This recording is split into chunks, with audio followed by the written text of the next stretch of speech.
اللہ کے نبی صلی اللہ علیہ وسلم ایک حدیث میں بیان فرماتے ہیں،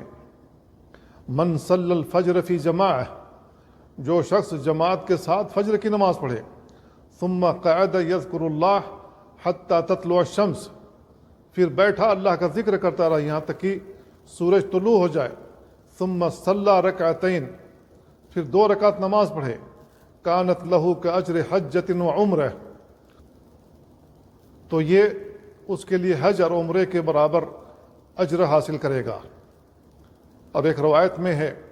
اللہ کے نبی صلی اللہ علیہ وسلم نے 3 مرتبہ یہ الفاظ دہرائے، تامۃ تامۃ تامہ، اس کو حج اور عمرے کا پورا پورا ثواب لکھا جاتا ہے۔ اس کو امام ترمذی نے روایت کیا ہے اور اس کو حسن قرار دیا ہے۔ آپ غور کریں کتنا عظیم ثواب اس نمازی کو حاصل ہوتا ہے جو فجر کی نماز پڑھ کر اسی جگہ بیٹھا رہے، اللہ کا ذکر کرتا رہے، قرآن مجید کی تلاوت کرتا رہے،